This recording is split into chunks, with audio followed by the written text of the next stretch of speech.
ప్రచార కార్యక్రమాలు విచ్చేసిన అక్క చెల్లెలందరికీ నమస్కారం తెలియజేసి కాంగ్రెస్ అభ్యర్థి దానం నాగేందర్ గారిని అత్యధిక మెజార్టీతో గెలిపించాలని కోరుతున్నాను. 1 to 10 లెక్క చేయకుండా మన ఆడం సంతోష్ గారి ఆధ్వర్యంలో పెద్ద ఎత్తున విచ్చేసిన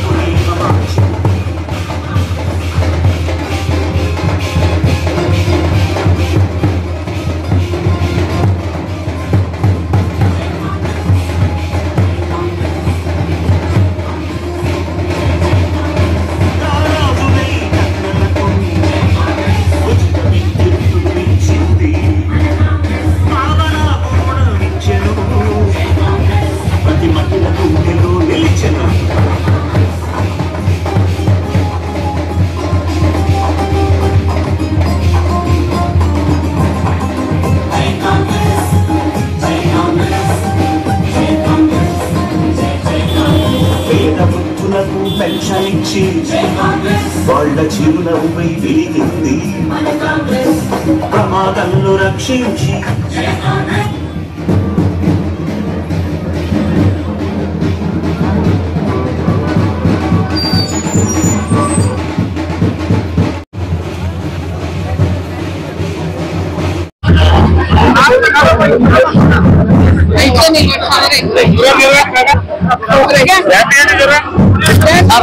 ఈరోజు ప్రసారం కోసం ప్రసారం ఎక్కడ జరుగుతుంది?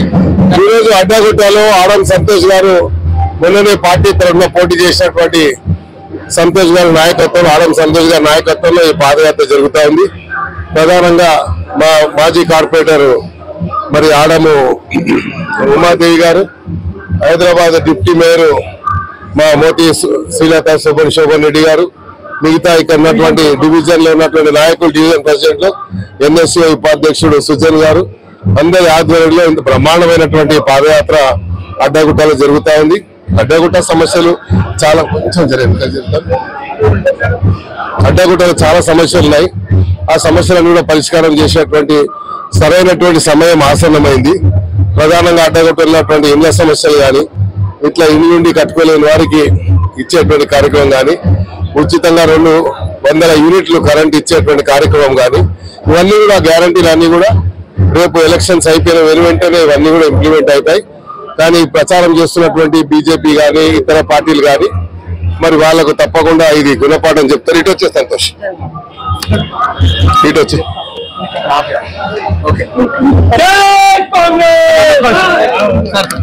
ఈరోజు బీజేపీ కానీ కాంగ్రెస్ కానీ ఈరోజు చేస్తున్నటువంటి దుష్ప్రచారాన్ని తప్పకుండా మేము ఖండిస్తున్నాం. ముఖ్యమంత్రి గారు వచ్చి 6 మాసాలు అయింది. ఇప్పుడే మా ఆడ ఉమాదేవి గారు చెప్పినట్టుగా 6 మాసాలలోనే అన్ని కావాలని చేస్తలేరని చెప్పి ఒక పక్కన బీఆర్ఎస్, ఇంకో పక్కన బీజేపీ చెప్తా ఉన్నారు. ఈ నాణ్యానికి 2 రూపాయలు ఉన్నటువంటి బీఆర్ఎస్ బీజేపీ పార్టీ ప్రజలు నమ్మేటువంటి పరిస్థితి లేరు. రాహుల్ గాంధీ గారి యొక్క జీవిత ఆశయం ఒక మాట చెప్పారు, బడుగు బలహీన వర్గాలకు సంబంధించి ఈ దేశంలో ఉన్నటువంటి బడుగు బలహీన వర్గాలకు కాస్ట్ సెన్సస్ చేయాలని, కులగణన జరగాలని, జరిగినప్పుడే అది కేవలం ఏదో సెన్సస్ మన సోషో ఎకనామిక్ సర్వే కాకుండా ఎక్స్రే తీయాలని చెప్పారు.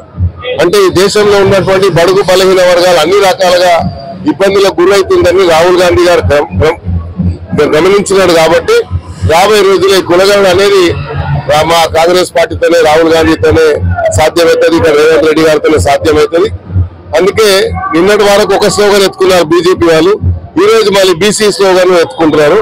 ఈ దేశంలో ఉన్న బీసీలు కానీ, బడుగు బలహీన వర్గాలు, ఎస్టీ ఎస్సీ మైనార్టీలు పూర్తిగా అవగాహన కలిగినటువంటి వారు, రాజకీయ పరిజ్ఞానం ఉన్నటువంటి వారు. కాబట్టి ఈ ఎన్నికల్లో తప్పకుండా బీజేపీకి గుణపాఠం చెప్తారు, బీఆర్ఎస్ కు గుణపాఠం చెప్తారు.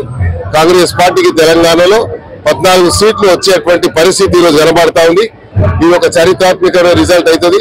దేశంలో కూడా మొత్తం మారిపోయింది. ఏ రకంగా తెలంగాణలో మార్పు కావాలని ప్రజలు కోరుకున్నారో అదే రకమైనటువంటి మార్పు భారతదేశంలో కోరుకుంటున్నారు. రాహుల్ గాంధీ గారి నాయకత్వంలో తప్పకుండా కాంగ్రెస్ ప్రభుత్వం ఏర్పడుతుంది.